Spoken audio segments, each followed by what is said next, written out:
Hey everyone, I'm Amanda Fallon Smith. I am the CEO and executive producer of Cosmic Film Co., aka Cosmic Verticals, and welcome to the Chat with Dan show. Welcome back, everyone, to another incredible episode of Chat with Dan here.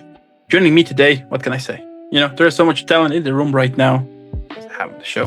The incredible, the amazing, the badass, the superstar, the legendary, the one and only, the incredible. Amanda, how are you today? I'm so good. I'm better now after that introduction. Oh my gosh. What better way to have an incredible, super badass day than to be chatting with someone as badass as you? You know what I mean? Listen, from one badass to another, much appreciated. There you go. Pretty cool. Now, if you're new to the channel, don't forget to leave a like, subscribe, follow. It helps a lot. But also in the description below, you can follow up Amanda's social media. Let's follow her. Let's find out why she's super badass. And without further more, let's jump in. So, I want to start this whole conversation by throwing out the very first question, which is, you wear so many different hats creatively, right? We're talking actor, director, producer, business owner. I mean, you name it, basically. But which version of yourself feels the most honest when the camera finally starts rolling? It's interesting, and I'm sure for most of us who are multi-hyphenates in the industry, and which most of us are, out of necessity, honestly, certainly how I started. There's something really special I found about directing recently that I love. And I'm assuming it comes back to my work and my background as an actor, getting able to speak to actors and to the crew and to all of the creatives as a whole, just to make something that's your vision, not just my vision, but the vision, blending together the visions of so many people is so special. So there's something about directing that has just really captured my heart over the last year and a half, for sure. And at what point did storytelling stop being just a passion and become something you wanted to build an entire company around, basically? I think, we were talking before, my background is in musical theater, actually. A lot of people don't know that about me, but my background is jazz hands, musical theater. And so I distinctly remember I was in a production in high school. I'm from a very, very small rural town in Florida. Didn't even have a drama club, or any sort of a film production, anything where I'm from. And I distinctly remember one of my directors of a tiny K through 12 community theater group telling me, you could do this for real. And I was like, what do you mean for real? And he's like, you could do this for a living. And I was like, people do this for a living? Me? That's crazy. And so I ended up pursuing theater, and it is definitely my first love. So as far as making it what I wanted to do with my life, I definitely found that later in high school. And I still consider myself kind of a late bloomer in that regard. There's like kids now in high schoolers making full features that are just incredible. But I found that passion for the arts and storytelling in general later in my high school years. And it wasn't until a couple years ago, really, when I started dabbling in film on the acting side. And then meeting my husband, who is an incredible cinematographer. He really got me interested on the technical side of film and TV. And so yeah, I just kind of phased my way over and found my little niche in this industry. So really, it kind of was a slow transition through it all, from passion to career, I guess. But hey, it was meant to be. You know what I mean? I think so. Yeah. No, I think as long as you're open to saying yes to things that make you uncomfortable, but that you're interested in trying. And I have failed so many times at different things. There, some of my first short film, I'm like, whoa, oh my gosh, that could never see the light of day. But you say yes, you learn, you get better. I think in some ways it definitely was meant to be. And at that transition, as you were moving along, what were some of the challenges that you encountered? Well, one of the things was definitely money. Film is definitely a little bit of a pay-to-play sport, if you will. We spent years investing everything that we made back into our own cameras, our own lighting, learning classes, getting better. So definitely the financial resources were limited. You don't get in the arts to get rich, that's for sure. And then just getting the opportunities, and I think a lot of people in this industry and in the arts in general, right? It's kind of a chicken and the egg scenario where you can't get the opportunities unless you have the resume to back it up. But how do you get the resume to back it up if you don't get the opportunities? So really, what we found in film in particular is creating your own opportunities, making your own shorts, making your own features, writing your own content. And it's so accessible now, especially because of social media. You have so many awesome creative people now that your phone is like your phone camera is higher quality than a lot of cinema cameras. So it's like what you're able to do and create is right at your fingertips now, which is really, really cool. Yeah, it amazes me how crazy technology goes. I still remember back then when the camera that my parents have, that you need to charge it a day before using it. Otherwise, you wouldn't been able to, and you need to have tapes, like actual tapes on it, so you can be keeping, it. This one is full, put the next one, and right now with your phone, as you mentioned, it's just crazy how everything has advanced. That with your phone, you can create like really cool high definition things. So Yeah, it's so accessible now, which is great. It's great for people who wouldn't otherwise have the opportunity, and maybe people who just aren't sure and are like, I don't even know how to start. Like your phone is a great place to start.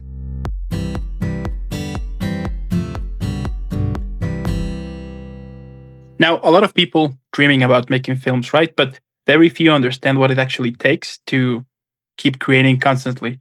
So, what's the reality behind sustaining a creative company today? It's an interesting question because my company right now is in the middle of a multi-picture deal. So I'm definitely learning a lot about the balancing creating something that you're really proud of while also getting ready for the next thing and keeping it on a rolling basis. So one of the things, and it was really, really hard to learn, was picking and choosing my battles and the hills that I was going to die on for each project. Right now, primarily my company works in the vertical space, and we're so blessed to be able to do this once a month and to continually hire some of our closest friends and work with amazing collaborators and amazing actors that come to visit us, and balancing our desire for excellence with timelines and budgetary restraints is definitely the name of the game. So yeah, that's definitely been one of the biggest things is balancing what I want to happen and then what needs to happen to keep everything running. And has it ever happened to you that you had this idea, right? But somehow didn't fit the budget? Of course. Of course, absolutely. There's always like a costume piece. I'm like, oh my gosh, it'd be amazing if she just came out in this crazy ball gown, but it's $4,000, which is the whole budget. So there's always going to be those. But we work with so many talented and creative people who are so good at their jobs, that you just have to be able to trust in people. You have to be able to trust in your team and know that they're going to make magic. And sometimes you just have to like let it happen. And that's part of being a producer and part of being a director is I can say, here's kind of what I'm thinking. But especially in verticals and creating this high turnover and the amount of content that we're creating, you can't micromanage people. One, it's going to be an incredibly unenjoyable experience for everyone involved. And it's just it's an unrealistic ask. So finding the right people to work with and trusting in them has been key for us, for sure. What amazes me sometimes is when you hear the budget of these big blockbuster films, when they hear that, it cost them 300 million, you're like, what? Where? Like, How? how is Yeah. that possible? I mean, we're talking that film cost what a small country can actually make in 1 year. I know. I know. It's crazy.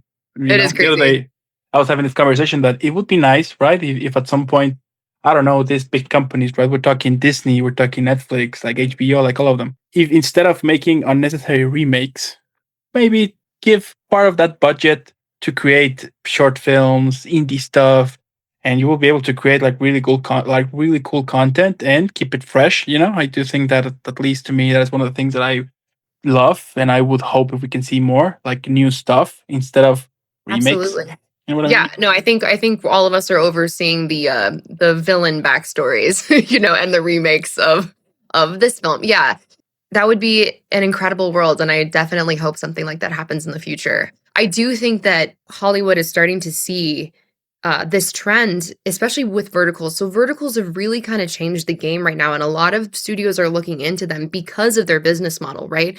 I mean, we get pennies compared to Hollywood, Hollywood films, but we're making full features. You know what I mean? We're filming full features. Some of ours are anywhere between 60 to 80 minutes. So they're not shorts for sure, despite, them being short form content. We call it film boot camp essentially. We get a small budget and we go out and we hustle and we make these and we're pulling these crazy 12 to 14 hour days. But I do think that a lot of bigger budget studios are seeing this model, and a lot of people are really curious about it. And I do think that for those of us who did get in the game early and, didn't kind of scoff at this idea of these verticals, what are these? We've never seen anything like it before, because they're changing the game. It's a multi-billion-dollar industry globally. And I think that a lot of studios are starting to take note of what's going on in the space. So they're not only looking at how they can get in the vertical space, but I do think there's eventually going to be some sort of blend, and especially with these companies, these smaller companies who are able to make magic out of these tiny little budgets. I think there is a world and there is a future where maybe something like that happens.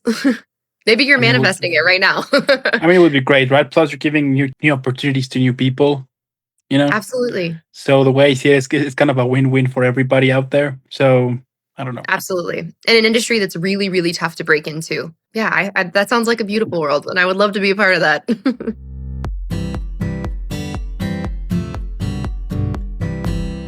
Tell me, what was your first take on it when you first watched a vertical? So my introduction to verticals was really interesting. So back in 2023, which they call it the vertical renaissance, my husband got one of his first jobs when we moved to Atlanta as an editor for Reel Shorts. So they reached out, they were like, we see what you've done, like we think you'd be a really good fit. And as you know, as we've talked about already, the volume and the turnover of these is just crazy. And he was like, man, I really feel like I need some help on this. And I was like, well, I've sat and watched you edit for forever now.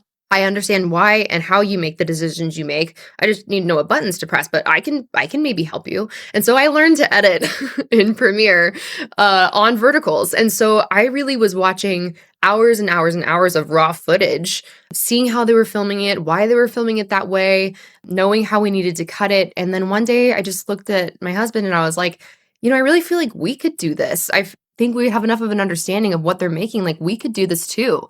And so we did. And so we've been on this crazy, crazy journey, but we edited over 12 Reel Shorts together, which was really, really cool. And that was, for me, a super humbling, that's a skill I did not have. I had no business doing. I'm still not amazing at editing. Hopefully enough to get some assistant editing work done for him. But it really taught me a lot about not just verticals, but filmmaking in general. And it really spurred my interest even further beyond the acting side of things. So we just decided to try producing them ourselves. And then when we produced our very first one, we were co-producing it with a great friend of ours. We were looking for directors and couldn't find anyone. And the one person we'd really honed in on was unable to do it. And so at the last minute, our co-producer was like, Amanda, why don't you direct it? And I looked around and I was like, me? Why would I direct this? And he was like, because you're an actor. You know how to talk to actors. And I was like, I guess I do. And so I, by accident, directed our first vertical. And, I'm still really proud of it. When I look back, I'm like, wow, we did that. It felt like a feat. We've obviously evolved and grown so much more than then. But yeah, I kind of fell into it. I tripped into it and then I kept falling further into the vertical space. That is what it's all about, right? To be able not to just focus on one thing, but also to be open to learn, more stuff regarding on the same field. Let's say, right? I find it interesting that sometimes people just focus on only one thing, and they're not open to the possibility that maybe I want to pursue, for example, right? I want to pursue acting, but inside I can get the chance to become a director, a writer, producer, start my own company. Why not? You know what I mean? I think that the more open you are, the better you are. Like more opportunities will be opening for you, and it's up to you for you to take them or not. Basically, you know what I mean? Absolutely. Like I said, I think there are so many multi-hyphenates in our space, and again, it kind of comes out of necessity. I feel like when you're able to do multiple things, not necessarily wear multiple hats. I mean, we definitely do on our sets, and as do many others, on the vertical sets because budgets. It's just so important. It makes you so valuable. And not just that, but it gives you a greater appreciation for what everyone else does. So when you finally do take off a hat and you bring someone else on that's wearing it, you're like, oh my God, I'm so glad we have you here. There was a time when we first started our first couple that, oh my gosh, I was line producing, directing, also, script revising and all this stuff. And so when you bring on these people who are really good in those positions, you're just so much more grateful to those people and how good they are at their job. Yeah, I mean, there are so many elements behind it that sometimes we just don't know, right? Which is just think that it's the director, the actor, and that's it. But there's a bunch of people behind it in order for you to see the final project, let's say. So Oh my gosh, it's so true. Like you're only as what is the saying? You're only as strong as your weakest link. Oh my gosh, we're just you can tell when you're working with a really cohesive crew. We feel really, really lucky that, of a crew of 30 people, pretty much all of them come back with us every month. So we have a really, really good flow with each other. And like you can see in a film when something just isn't quite right, whether it's a certain department or maybe someone was really awful attitude wise to other people on set. I feel like that energy really radiates. And so, yeah, it's a total team sport. It's a total team effort, which is why it's so important to support each other and to appreciate each other's hard work when you're there. Because it is really easy to get super stressed out on set. And did you ever work with a crew in which you were like, I never want to work with you ever again in my life? Thankfully, I can't say I've worked with an entire crew of people that I was like, I'll never come back. But, there are definitely individuals and certain people that I'm like, wow, I probably would not invite you to my set personally. But, I've never had an experience where I was like, that meme where like the little girl like has the house burning behind her. I've never felt that way yet, knock on wood. But no, definitely, there's always a couple people you come across that just aren't your vibe. I'm sure I'm not some people's vibe. That's okay.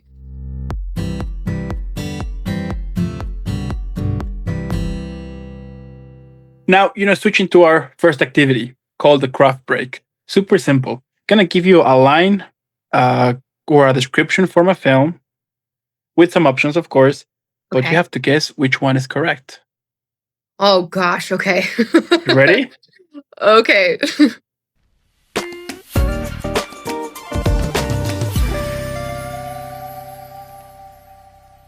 Starting with the first one, it's a description. It goes, a billionaire dresses like a bat to fight crime in a corrupt city.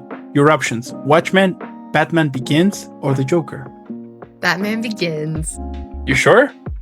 I think so. So, should we lock that in? Okay, we're gonna lock it in. Yes, it's. Okay, well, I feel like I got an easy one to start. No, it's we're kind of getting our feet wet, just the feet at this point. Oh gosh, well, I'm about to go off into the deep end. I'm letting you know. Yes, right. Next one. It goes, a group of friends destroy a piece of jewelry by walking for 3 movies. Your option, Harry Potter and the Deathly Hallows part, The Lord of the Rings, or The Hobbit. The Lord of the Rings. You sure? I'm so positive. I used to have the Elvish dictionary downloaded onto my laptop. I am so positive.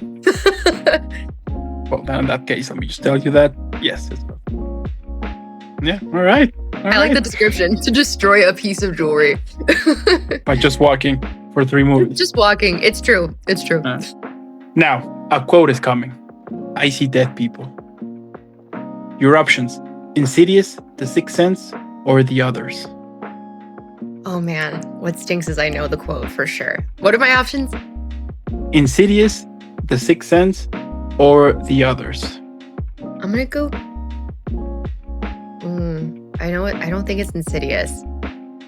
You tell me. I'm gonna go with The Sixth Sense. 100%? 100% as I can be. So that's the answer. That's my answer? No, I'm asking you. So that's the answer? That's my answer.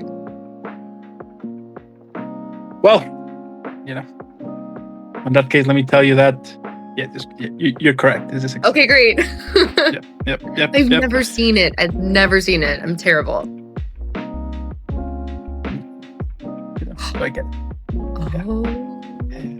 Dan? Hashtag don't tell anybody. Dan? I might watch it later. I'll tell you what. Well, now I will I too. tell you what. I'm ashamed. Right up after we finish this, I'm gonna definitely start watching it. Done. 100%. Same. Done. I Cool. expect a text from you. Sounds like a plan. Now, a description is coming. It goes, a man spends years building a spaceship because Earth is slowly dying. Your options, Gravity, Interstellar, or The Martian. The Martian? You tell me. You tell me. I'm gonna go with The Martian. I'm gonna go with The Martian. I was in my mind. I was like Wall-E, and then you said those, and I was like, Wall-E was not one of the answers. So The Martian, that's gonna be the answer? That's gonna be my answer. In that case, I'm afraid to tell you that you're wrong. It's Interstellar. It's Interstellar. Oh, I'm so embarrassed. My husband's gonna watch this and be like, "Babe, are you serious?" He's gonna watch this, and then I'm sure I'm gonna have a bunch of classic movie homework. A quote is coming. The quote goes, "After all this time, always." Your options: Twilight, Harry Potter and the Deathly Hallows Part 2, or The Notebook. The Notebook. You sure? Sure. Well, in that case, let me tell you that you're wrong. It's I'm Harry wrong? Potter and the Deathly Hallows Part 2. Well, in that case, always. Is there like a famous book quote that I should know? Is it also in the book? I think it is in the book. I did read the books, but I don't quite remember well. I mean, I do remember that that quote appears on the film, but on the book I just can't remember. Oh, it just sounded so romantic. I was sure it was The Notebook. Yeah. So After all this time, always. Now another. That was a quote trick question. Maybe it was. Uh-huh. But you know what? Another quote is coming. It goes, "We accept the love we think we deserve." Your options: Lady Bird, The Perks of Being a Wallflower, or Little Women. I feel like it's Little Women. We accept the love we think we deserve. Although it really sounds like it could be from any of those. Lady Bird, Perks of Being a Wallflower, and Little Women. I'm gonna go Little Women. It sounds like that would be something from a period film. You sure? You feel confident to it? I feel about 33.333% confident. So that's the final answer. My final answer. Then in that case, I'm afraid to tell you that it's The Perks of Being a Wallflower. Oh my gosh, I was actually so close to saying that too, and I was like, it sounds like something. I went to my musical theater roots, and I was like, only one of those is a musical and it's Little Women, so I went for it. Can't say I blame you, you know? I'm terrible at this game. Next one here. It's a quote. Another quote coming in. Okay. Simple one, to relax a little bit. Okay. The quote goes, "To infinity and beyond." Your options: Toy Story, Lightyear, or Monsters Inc. Toy Story. There you go. Yeah.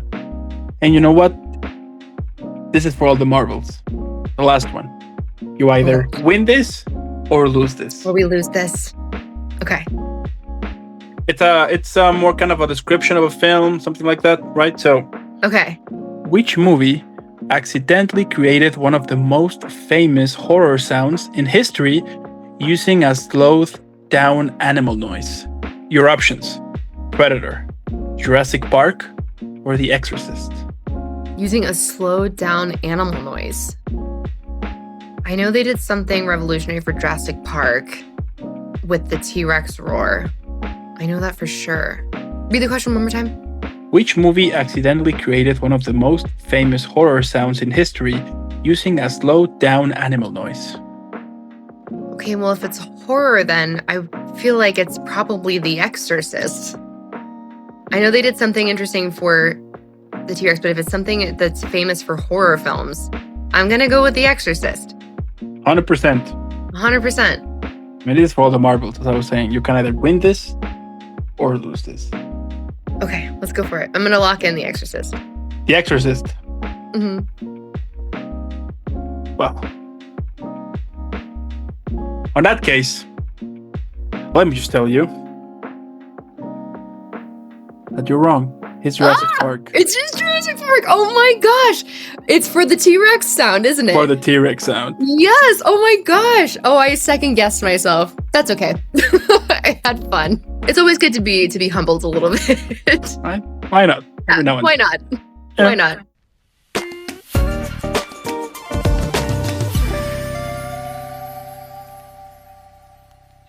And returning to our general transmission, tell me, do you think vertical storytelling is simply a trend, or do you genuinely believe it's changing the future of entertainment and how audiences emotionally connect to stories?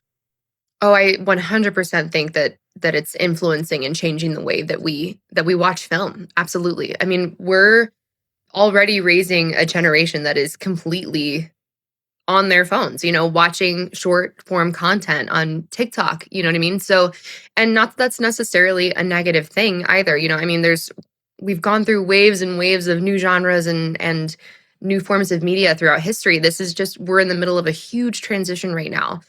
So I definitely think it's here to stay. I think there's some really positive sides to it. And I think there are some areas where I think bringing in the more traditional film sense would be a really positive thing to meet somewhere in the middle. But I definitely think it's here to stay for sure. Do you think at some point it will be able to replace the experience of going to the cinema? As someone, despite my horrid game score, I love going to the movies. We're AMC pass holders or whatever that membership is called. But my husband and I go multiple times a month, so I think there is something really special about being able to go to the theater. So I hope that part doesn't die. I mean, obviously, it is something that has declined rapidly over the last decade. Like a lot of the independent and smaller movie theaters are closing and are no longer with us. So I certainly hope it doesn't die out. I definitely think there's space for both mediums, 100%. And I'm really curious to see the companies that do have a full feature that you can go see in a theater, and then you can view it on your phone vertically when you get home or when it comes out later. I definitely think there's going to have to be some sort of integration for both. Vertical storytelling moves incredibly fast and depends heavily on grabbing attention instantly. So, how do you balance that pressure while still trying to create stories with emotional depth and authenticity?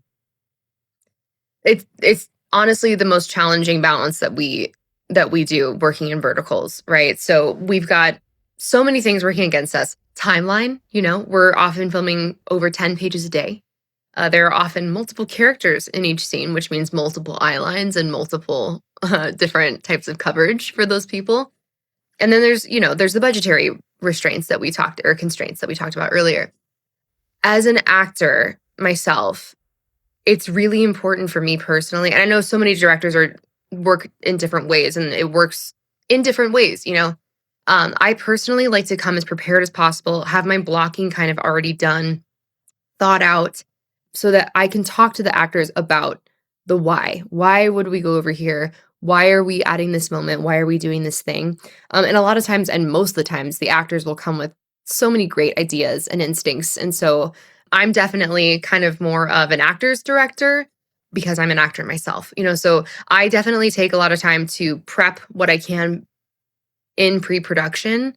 As far as, and I know some directors are all about like, I got to be in the space to figure out this blocking in this moment. I very much kind of use the opportunity when I'm on a tech scout to kind of pre-block things so that I can spend that time talking to the actors and to find these micro moments and the moments between the lines. Because some of these scripts are just they're crazy. Some of these scripts are just so over the top. But what's been really interesting is something that we found is that when you do take the time to find these moments and to find the inspiration behind these moments and like why the writer wrote this or like what we can kind of massage a little bit to aid the writing, the audience loves it. They love it. And they'll often be like, wow, the script was amazing. Which is so funny because like the actors and all the crew were all like, yeah, okay.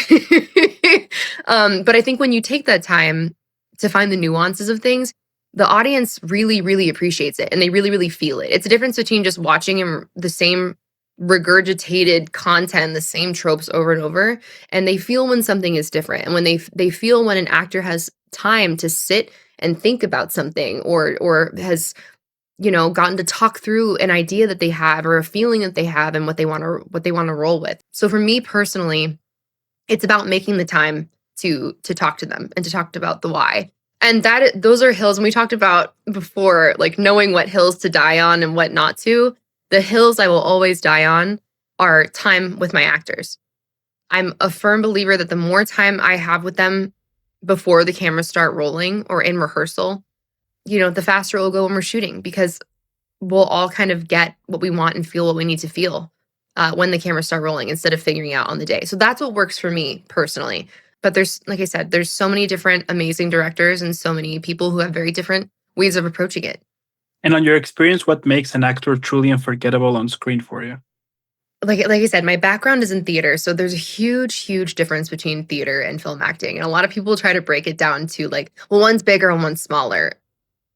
Yes, but for different reasons. And I promise this lore will all tie into this question.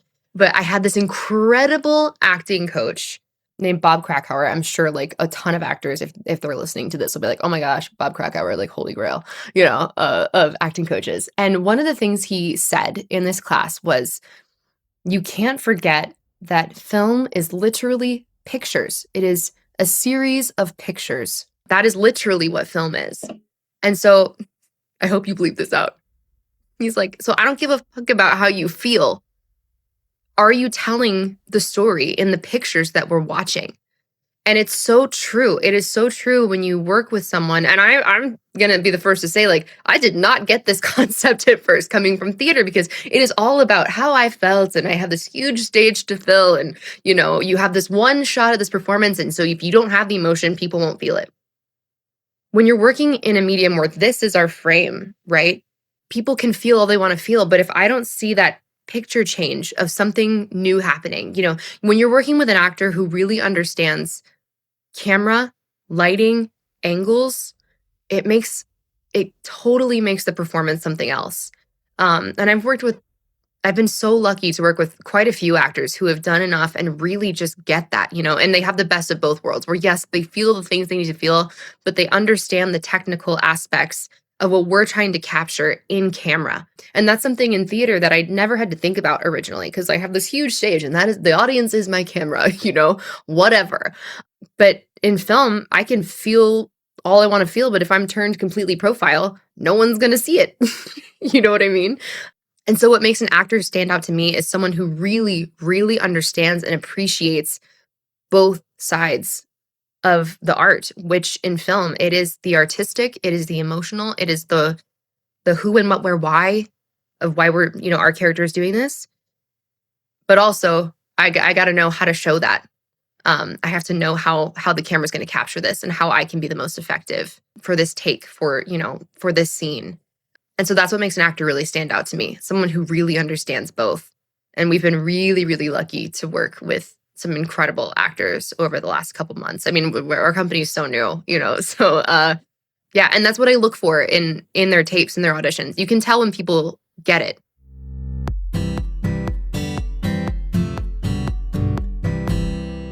What's something people romantically imagine about filmmaking that is completely different from the reality behind the scenes? I'm sorry, I'm laughing. I'm sure you already know. Intimacy scenes, 100%. Oh man, and I love an intimacy scene. I love directing them. I love creating them. I think there's something so special about when an intimacy scene is done well and sensually, and it's I love those moments. They are the least sexy thing to film. They're the least sexy things to plan, the least sexy things to film, and they should be for safety, for everybody, right? If an intimacy scene feels sexy when you're filming it, you're doing a different type of film. You know what I mean? Yeah, can I say that? Yeah, for sure. Yeah. No, and so people are like, "Oh my gosh, that must have been so amazing to film. That must have been so hot." And I'm like, oh my gosh, these actors were in like nude shorts and like a nude top. They look like a Ken doll, where Yeah, I've seen it. Yeah, nothing is seen. Yeah. Yeah, like it is a lot of times when you're doing like really suggestive scenes, they're not even anywhere near each other. We're just using a creative camera angle to make it look that way. And that is the way it should be, like you 100% want your actors feel safe. You want everyone that's in the room. And there's not very many of us that are in the room at that point, or that should be in the room rather, usually on these sets and definitely on our sets, it is a fully locked set. It is just the producer, our script supervisor, and the cameras. No one else is allowed on monitor. So it's just this small group and the actors, for their comfortability and safety, and the intimacy coordinator, of course. And God, thank God for ICs, man. Like they do the Lord's work. They do the Lord's work. And yes, there is something you want to foster this choreography for intimacy scenes where there is, a little bit of room for play, like safety, like, safe amounts of play and spontaneity. But for the most part, like I worked with, we work with some of the same ICs every month. And a lot of them are like, okay, you're going to count this many kisses and then it's going to grow into this and then this will happen, so it's super safe for the actors that are involved. Um, there's no surprise elements added that aren't discussed beforehand, things like that. And so, yes, of course, the end result is so scrumdiddlyumptious, if you will. It's like if you're doing it right, it should look really, really great. But definitely, intimacy scenes are the least sexy things to film. Yeah, I mean, I would bet they are because you want to create this moment, right? This magical moment between two people and having this intimacy going on. So it's understandable that that thing particularly will take more because you need to make it. Yeah, you need to make it as real as possible, but safest as but safest at the same time. So Exactly. And totally chances good. are, if you're just letting people go and like kind of just do as they will, chances are they're already going to be uncomfortable because they're thinking about what the other person's feeling. They're trying to be natural. And so it's going to look unnatural as well. Rather than if you take the time with your intimacy coordinator to do this rehearsal, talk with your actors about what they feel comfortable with, where their uncomfortable zones are. Everyone's on the same page, and it just makes for a way better product at the end anyway. But yeah, as far as far as some of the stuff that we have to do to make things look sexy, it's hilariously unsexy. And I think a lot changed in the space, especially after the Me Too movement. People realizing how important it is to have an advocate on set for the actors. And it's not just, like I said, it's not just about the actors. There are a lot of things regarding intimacy that can be triggering for a number of people on set, and so it's a conversation that involves everyone, especially the actors. It's so important to know their boundaries and what they're comfortable with and what they're not comfortable with. And when they're on the same page together and the IC is advocating for them, it's just a much better vibe and a much better experience for everybody involved. Totally. And switching to our next activity, speed round questions, yes, no, or pass, super simple. Can ask you a couple of questions, but you can only answer yes, no, or pass. Ooh, okay. You ready? I'm ready.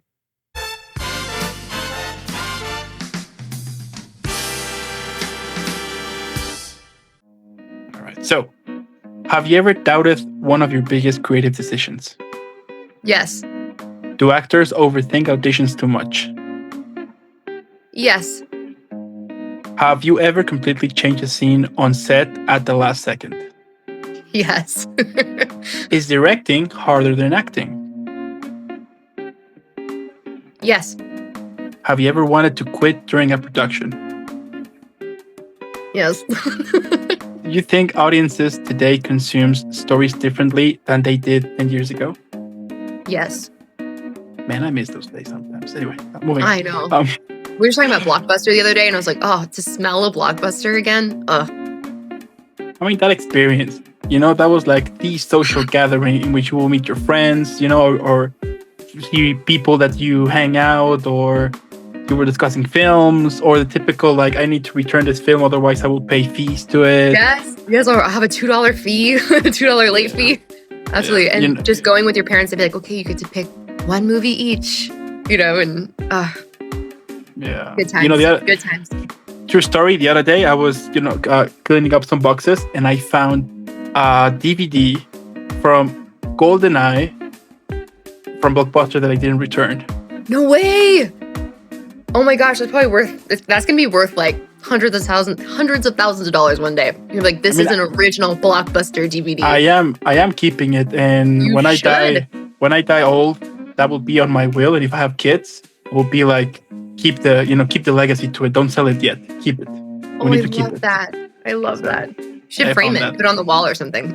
I might, but the other day I was checking on, where was it, on eBay, and I discovered that they're not that quite expensive as I thought. I mean, sure, they are expensive as back then, but not as I thought that this was cost hundreds of thousands of dollars. Yeah. So I was like, okay, maybe I should wait a little bit more. maybe the true value is the memories.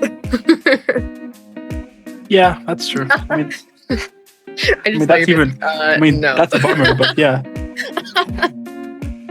yeah. Like our Beanie Babies, right? Remember our Beanie Baby fortunes we're gonna have? I don't know about you. I was a huge Beanie Baby collector, and I was like, oh man, I'm gonna be a millionaire one day.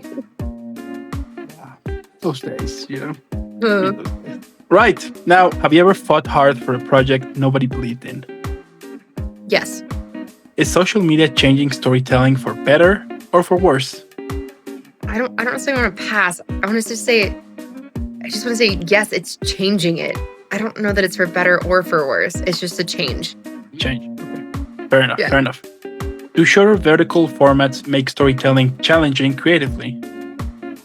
No. And have you ever watched your own project and immediately thought about what you'd change? Yes, every time. Every time. Aren't we? Aren't we all? Yes. Honestly, we say this all the time. Like, if you're not looking at your past projects and thinking about how you can be better, like, what are you doing? As much as I would love to be like, wow, I am the greatest at everything I do. I think you'd have to be a little bit of a narcissist to feel that way. I'm certainly proud of so many things that we've done, but I always look back and see how much we've grown with every project. But do you think that start a career, right? Creating content, films, acting, music, like all of that. Do you think somehow you have to have a drop of madness on you, or not at all? Absolutely. Oh my gosh, for the amount of hours and that we put into this dream, it's interesting whenever you are subjecting yourself to a career that is completely subjective. Not everything we do is going to be everybody's cup of tea. And that is just art in general, I mean, as an actor in musical theater, they told us before we graduated, your job is auditioning.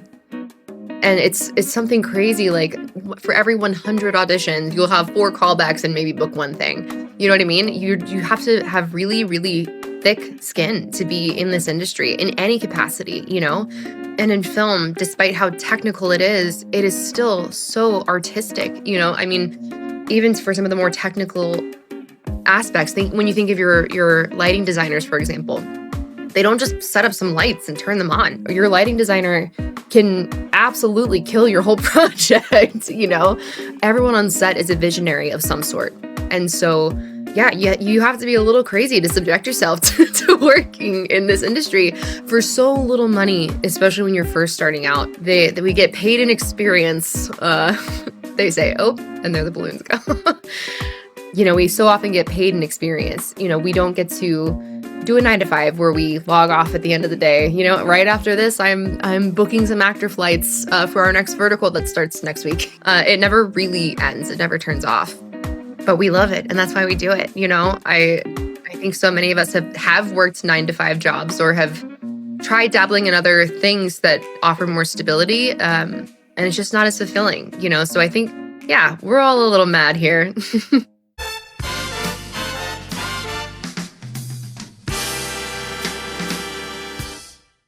It's just the way it is. You know what I mean? It's the way it is, and the way it is. That's how the world balances out. You got your right-brained people and your left-brained people. And what do you think is one of the biggest misconceptions that people have about, actors, directors, about the whole acting industry in general? Something that really bothers me a lot of times, and I hate to get like overly political about things, but something that really, really bothers me is when a creative will have an opinion and post it or feel the need to go out and speak out, on something. And people will be like, well, they're just an actor or they're just a this, like they shouldn't get like we're people. We have opinions and thoughts and feelings. And I would venture to say that most creatives are able to feel such a depth for others and the world and look at things as a whole because we have to, like it is our job, as an actor. It is my job to observe people. It's my job to observe surroundings. As a director, same thing. As a creative, I feel like we're so observant and compassionate and so ready to work with others. One of the biggest things that really irks me is when people assume that we don't have the right to speak out for certain things. So that's something that really grinds my gears. Because I would say, I say this, I'd say we're more than qualified to speak on things. Now, what's the biggest lesson, failure, or rejection has taught you throughout your journey in this industry? Our job is facing rejection all the time. But there's certain milestones of my life where I got a rejection and it cost me a massive opportunity or a massive thing or this dream role or this dream show or something that I really wanted. And honestly, the biggest lesson from those is that you just can't give up. Like if you love something so much, I hate when people are like, Rome wasn't built in a day, but it is true. You know what I mean? It is true. A lot of those rejections give you tougher skin. They force you to pick yourself back up, dust off your knees and say, all right, that didn't work from what I was doing, but what did work? What are the things that did work in my favor and how can I make this better? And so some rejections can be really, really hard. And some rejections can be absolutely soul crushing. And some rejections straight up make you question why you even decided to do this. Some things, actually, I will say most of those things are out of your control. I think you can only focus on the things that are in your control and not take rejection as something that you necessarily did to lose an opportunity. And that has often been the case. Again, especially when you work in this industry and especially when it's subjective. Technical things, refine your skills, be a good person, have a good attitude with the people you meet. But if rejection has ultimately just taught me to pick up and keep going, pick up, keep going, and pivot. We do it because we love it. And we do it because we love other creatives. And we love being a part of this community. And that's why we keep going. And a splash of madness. And a splash of madness. That's it. I love it. Now, from your experience, what separates people who genuinely last in entertainment from people who only chase quick success? For me, 100% attitude. Attitude, attitude, attitude. I will work with people based on attitude alone sometimes. If I know that someone maybe doesn't have the technical skills yet, but man, they were just so awesome on set and they worked really, really hard, they'll get there. You know what I mean? Like everyone has to start somewhere. We all just don't show up and magically be amazing at our jobs. Well, maybe you do, but I certainly was not that way. Yeah, for me, attitude. And I've worked with some incredibly talented people that I would probably not have back on set again because of their attitude. You know what I mean? And so because it is such a relationship-based industry, it always comes back to how you treat people, the aura that you bring to set. Not to say that you have to have a good day every day, but don't be an ass. On my third episode on Chat with 10 4 years ago, I interviewed this voice actor, right? And I asked him, like, hey, what would be the best piece of advice you would give, to younger actors or to in life general? And he just told me, just don't be an asshole. And that's it. It's so true. It's so it's true. Simple. You never know. So just don't be an asshole. And that's it. It's funny. I will say, and this is not just like theory now, because I distinctly remember hearing the same advice from professors, from mentors, saying the same exact thing. Don't be an ass, right? Because you never know who's going to be your boss. And I was like, yeah. I mean, what are the odds? What are the odds? And it has happened now 3 times where people have not been super kind to me. And they have come back and now asked me for a job. See what I mean? And I forgive, but I did not forget. And so what goes around comes around, for sure. For sure. Yeah, that's the thing here. Just don't be, don't be, because you never know who is going through a tough time or not. So just do your best, be kind to everybody, and that's it. I mean, I have met actors in which some of them I'll be like, I want to do an episode with them daily, for example, and people in which I'm like, I never want to do them an episode ever again in my life. But that's just the way it is, yeah. Not exactly.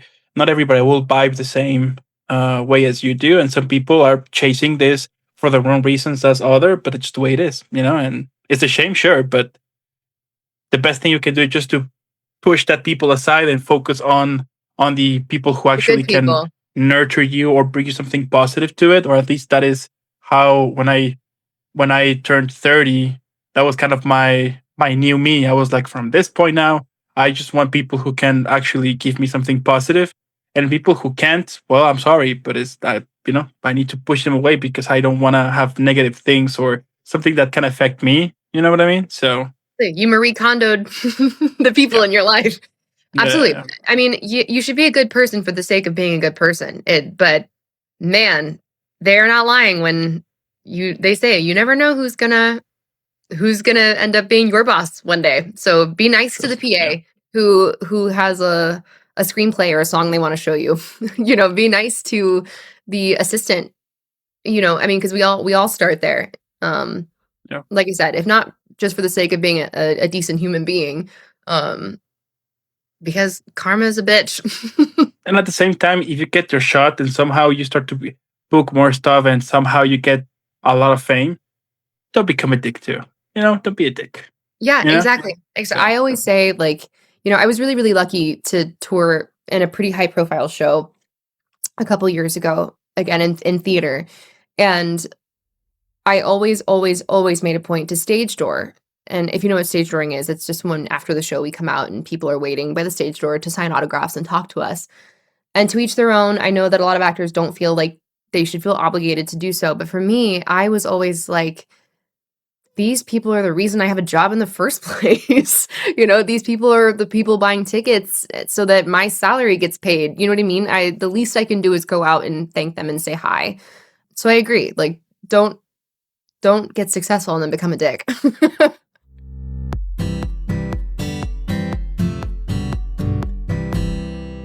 years from now, when people look back at your work, your company you built, all of it, what do you hope people truly remember about the stories you chose to tell? And that's it.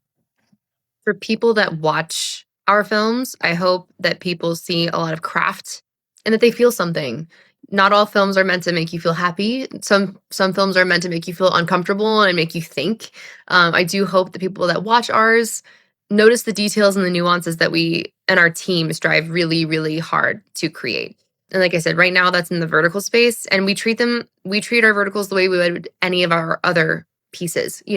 So I hope as a viewer, people notice the nuances and the art and the crafts. As a collaborator, as an employer, and as a boss, I hope people remember me as a kind leader. I hope that people remember our company as some place that they've really enjoyed being a part of, and that they leave feeling that they are a collaborator and not just an employee. Something that we really, really strive for at Cosmic, and it's something that's really, really, really, really important to me personally and my fellow producers and my husband, who is the co-owner. We strive to create a really, really positive environment for everyone that's involved in our productions. So those are probably that's the two-part answer to that question. My last question here, so we can all enjoy and relax after an incredible, amazing conversation. So, what do you think that could be the best title for this episode? Don't be an asshole. No, I'm kidding. I'm trying to think. Oh my gosh. That's a great question. Maybe something cool. I always love titling something like space themed. Like, if you notice on our Cosmic anything, where we have like cosmic and space related things. Like, I think we used to say like making content that's out of this world. Your next obsession has entered the orbit. Things like that. Maybe something celestial and cool. An interview out of this world. Oh, I love an interview out of this world. That's great. That's the Perfect. title. An interview out of this world. There you go. I love it. I love it. And what can I say at the end? I'm amazed, I'm impressed, I'm in love, and what you do, it's amazing, it's inspiring, it's badass for sure.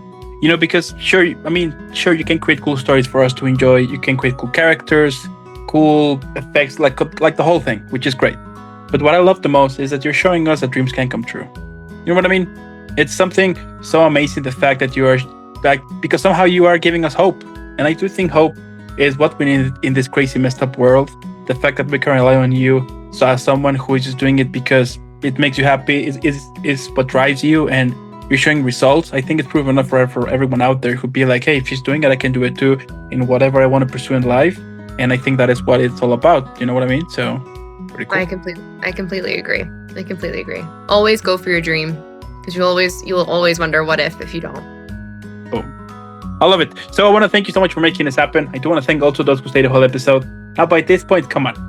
I mean, this question one, I was like, I already know why Amanda's super badass. So let's follow her right now. Let's share some love. Hashtag Team Amanda. And again, thank you for making this happen. Keep shining out there. Keep rocking. Keep kicking ass. Keep doing what you do. And I'll be seeing you in the next one. Thanks so much, Dan. Bye, everybody.